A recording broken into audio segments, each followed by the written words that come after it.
cette profonde envie d'une vie douce. Nous portons en nous le désir profond de vivre dans l'amour. De quoi avons-nous le désir exactement? Quand nous pouvons entendre le murmure limpide de notre cœur, ce que nous entendons suscite en nous des images aux couleurs chaleureuses. Nous nous voyons en train de marcher seuls, au milieu d'un immense parc aux fleurs innombrables, où les oiseaux vont et viennent comme dans un ballet aérien.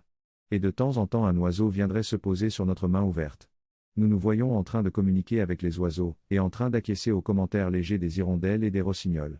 Et dans cette sereine promenade, nous le savons, nous nous sentons traversés par un courant ininterrompu de joie sereine. Et nous nous sentons en profonde harmonie avec la vie insouciante de la nature. Comment concevons-nous alors l'amour?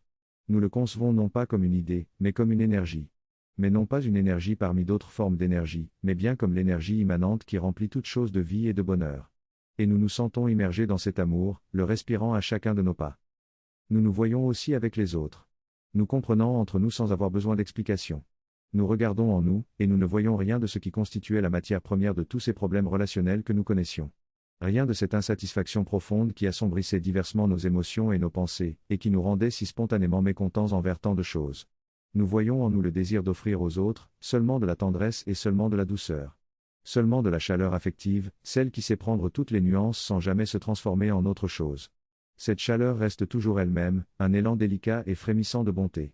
Et cet élan est capable de prendre d'innombrables nuances, depuis le respect réellement courtois, qui laisse à l'autre tout l'espace dont il a besoin pour se sentir accueilli et accepté, écouté et entendu. Depuis ce respect-là, jusqu'aux grandes effusions joyeuses, ces effusions qui ne sont possibles que lorsque deux explosions de joie fusionnent, parce que les énergies de joie de l'un et de l'autre vibraient exactement à la même fréquence. Nous nous voyons ainsi. Et ce que nous voyons en nous, cet élan inconditionnel de chaleur affective que nous ressentons envers tous, nous le voyons aussi chez les autres. Nous voyons tout cela, quand nous laissons le murmure limpide de notre cœur, susciter des images dans notre esprit. Nous avons le désir de vivre dans cet amour-là. Et quand nous nous y voyons, nous ne voyons pas tous ces problèmes qui alourdissent notre vie actuelle et qui nous sortent si souvent de nos moments de répit ou de contentement.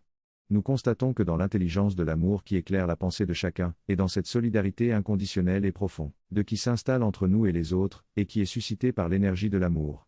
Tous les aléas de la vie sont gérés et sont maîtrisés sans qu'ils aient besoin de devenir des problèmes. Personne ne manque de rien, parce que l'amour inspire à tous une profonde générosité. Et personne ne se retrouve seul face à des difficultés, parce que l'amour rend tout le monde profondément sensible aux difficultés de chacun.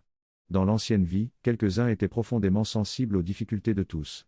Mais dans cette vie nouvelle au sein de laquelle règne l'amour, l'ordre juste est restauré, et il est restauré avec une infinie douceur.